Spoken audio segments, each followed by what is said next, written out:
Boa noite a todos. O nosso grupo, formado por mim, Luísa, pela Mariana, pelo Matheus e pela Thalita, vai falar sobre o desconforto térmico e como o isolamento pode ser feito em paredes de casas já existentes.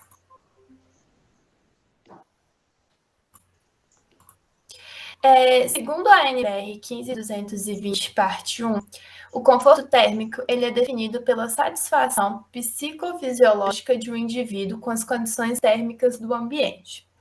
Dessa forma, existem 3 fatores muito importantes que devem ser considerados para a análise do desempenho térmico: a satisfação do ser humano em sentir-se termicamente confortável, a produtividade que essa pessoa ela consegue, né, produzir, tanto intelectual quanto manual, e a conservação de energia, visto que as pessoas passam grande parte do tempo em ambientes climatizados artificialmente. Dessa forma, o desconforto térmico, segundo Gomes, ele se dá pela má utilização de elementos apropriados nas alvenarias da edificação. Ou seja, essa má utilização dos elementos gera essa insatisfação do ser humano dentro do ambiente, uma sensação de incômodo e de desconforto. Existem algumas normas técnicas que avaliam o desempenho térmico das edificações. Uma delas é a NBR 520, que é dividida em 5 partes, que ela vai falar sobre o desempenho térmico das edificações. E na parte 3, ela vai falar sobre o zoneamento bioclimático brasileiro e as diretrizes construtivas para habitações unifamiliares de interesse social. E dentro dessa terceira parte, ela vai falar sobre parâmetros e diretrizes construtivas, que vão ser dar diretrizes para como deve ser feita a análise do desempenho térmico das edificações. Para essas diretrizes, são considerados o tamanho das aberturas para ventilação, a proteção das aberturas, as vedações externas ou internas, o tipo de parede e o tipo de cobertura existente na edificação, e também as estratégias de condicionamento térmico passivo. Outra norma que também faz a análise do desempenho térmico é a NBR 15575 de 2021, que vai falar sobre edificações, sobre o desempenho de edificações habitacionais. Ela é dividida em 6 partes e na parte 1, sobre requisitos gerais, tem um tópico sobre o desempenho térmico, que vai falar sobre como deve ser feita a avaliação do desempenho em ambientes de longa permanência, em unidades habitacionais. Esse procedimento ele pode ser feito de forma simplificada ou pela simulação computacional. E aqui tem um esqueminha mostrado na própria NBR, que vai mostrar como são feitos esses procedimentos. E nessa NBR, a questão do desempenho térmico ela é definida em nível mínimo, intermediário e superior. E aí o procedimento simplificado ele vai conseguir analisar apenas o nível mínimo desejado e o procedimento de simulação computacional, o nível mínimo, intermediário e superior. Com isso, a gente consegue ter uma análise se a edificação está atingindo o desempenho térmico necessário. Na parte 4 dessa NBR, ela traz os requisitos para o desempenho térmico nas sistemas de vedações verticais internas e externas. E com isso são estabelecidos critérios para que a edificação ela tenha o desempenho térmico mínimo necessário em uma unidade habitacional, que vão ser utilizados também como parâmetro para os reparos a seguir que nós vamos indicar, que é a transmitância térmica de paredes externas, a capacidade térmica das paredes, o percentual de abertura para ventilação existente e o percentual de elementos transparentes ou área de superfície dos elementos transparentes. Então, dentre as variáveis relacionadas ao desconforto térmico, nesse trabalho a gente está explorando as variáveis arquitetônicas, né, por elas estarem relacionadas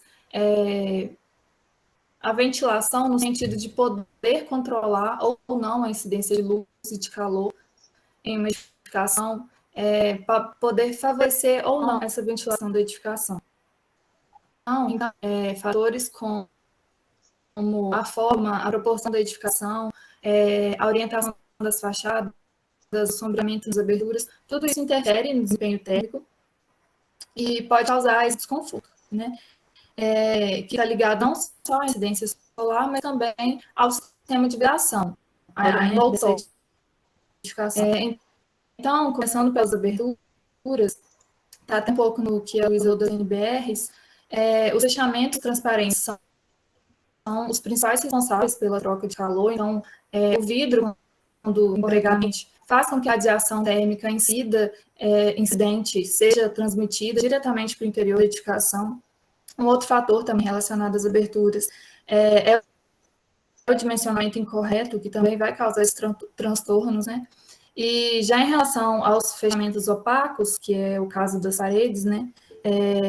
É desejável que elas tenham uma boa condutividade térmica ou que seja isolante, né? A depender do clima local, se é quente ou frio. Então, o desconforto é relacionado também ao partido arquitetônico, né? Como eu comentei antes.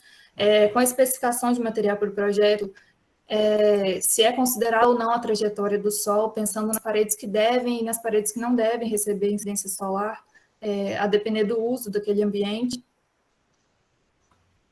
E também, no geral, né, ao desconhecimento das propriedades térmicas dos materiais que são empregados, porque isso é necessário para saber a resposta que aquela edificação vai dar de acordo com o local que ela vai ser inserida e esses materiais que são empregados. Como a Thalita falou, a gente tem algumas causas, né, desses desconfortos térmicos, e em cima dessas causas a gente selecionou algumas opções de soluções e reparos. Então, são várias opções, né? A gente vai citar algumas bem rapidinho e no final a gente escolheu uma para poder detalhar o passo a passo conforme o roteiro do trabalho, né? Mas começando pelas aberturas, né? Alterar o posicionamento segundo a orientação solar ou dimensioná-las corretamente, né? Podendo substituir os modelos existentes que possuem aberturas com passagem de ar, ventilação em proporções diferentes, né? Ou abrir novos e maiores vãos, por exemplo, pode ser uma solução. Também utilizar barreiras externas que formam uma proteção e reduzem a entrada direta de luz solar ou até de chuva pelas aberturas, ou ainda mesmo a incidência desse sol na fachada, né, que acaba por reduzir o calor que passa pelos materiais. E para isso podem ser usados brises, cobogós, soldos, pergolados, beirais e até vegetação, né, que pode ajudar a impedir a passagem, impedir não, mas a dispersar um pouco a passagem de luz e também desviar a ventilação e etc. E isso, ambas essas opções, elas dependem da nossa intenção também, né? A gente pode pensar, por exemplo, em uma abertura para que uma edificação receba mais luz solar e assim seja mais aquecida internamente, ou o contrário, né? Que seria aumentar essa passagem de ventilação e barrar mesmo esse sol. Outra opção que ainda é muito utilizada em locais frios são os vidros duplos ou triplos, né? Que possuem uma camada de ar entre eles que vão impedir essa troca gasosa. A tinta utilizada, os revestimentos utilizados na fachada também influenciam nessa absorção de calor, né? Por causa desse índice de absorção aí que é muito maior das cores escuras. E uma outra solução são as paredes duplas, né? Que consiste, na verdade, em você construir uma segunda parede na frente da existente e entre ambas ter ali uma camada de um material isolante e ainda um bolsão de ar que vai barrar essa troca de calor externo aí. Pode ser, essa segunda parede pode ser ou de alvenaria ou já vir construindo de drywall, por exemplo, que é um pouco mais leve, né? Pode passar. Bom, e aí dentro disso que nós levantamos, né, em relação aos isolamentos térmicos, como que isso é interessante para conseguir um conforto térmico no interior da edificação, nós separamos uma intervenção direta na alvenaria para poder detalhar como seria feita essa intervenção para proporcionar maior conforto. Então, o objetivo seria fazer com que essa alvenaria tivesse uma redução da condutividade térmica e assim piorasse a troca de calor, né, entre o ambiente externo e interno, tornando o ambiente interno mais isolado.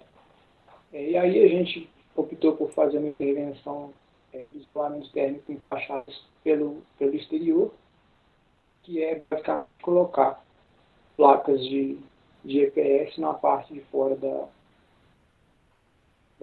alvenaria, né, para poder ter esse conforto. E vai começar o passo a passo agora. Pode falar assim. Isso. Aí a gente separou uma lista dos materiais que seriam necessários para poder fazer essa intervenção. O primeiro material seria um perfil de arranque, para tudo isso, uma argamassa para poder fazer a junção, né, da superfície, uma tela de vidro para estabilidade, parafusos, bucles e argolas para poder fazer a fixação e, no fim, uma tinta para dar o acabamento. A primeira etapa, já com a alvenaria pronta, é a fixação desse perfil de arranque. Ele é colocado na base da estrutura para poder que essas placas de EPS que vão ser colocadas ali em cima não fiquem em contato direto com o solo, né, e possam ser mais facilmente degradadas. Então, esse perfil de arranque é fixado na parede e aí, logo em seguida, as placas de EPS vão sendo encaixadas por cima dele, né? Em seguida, a instalação do perfil, faz-se um revestimento com argamassa C2. Essa argamassa vai ser necessária para poder ter a fixação dessas placas de PS na alvenaria. Em seguida, vem a colocação das placas de EPS e pode-se colocar também os parafusos e as buchas para fazer uma fixação mais eficiente, né, e não ter risco de um esplacamento, coisa do tipo, ela soltar. Então, fica a fixação pela argamassa e por esses parafusos com...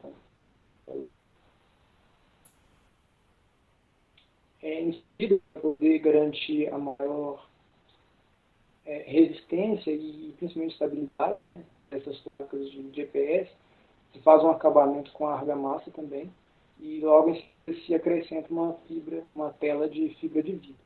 Esse conjunto desses dois materiais garante a resistência dessa tela e que posteriormente possa ser feito o acabamento final, que é o próximo passo. Logo em seguida desse acabamento com a argamassa e com a tela, aplica-se também uma argamassa de revestimento. E aí, logo em seguida, pode-se aplicar um revestimento tanto de cerâmica. Nesse caso, a gente optou por um revestimento com pintura e acrescentando a cor branca, para garantir uma menor, né, absorção dos raios solares que incidem ali. É isso. É isso. Obrigada, gente.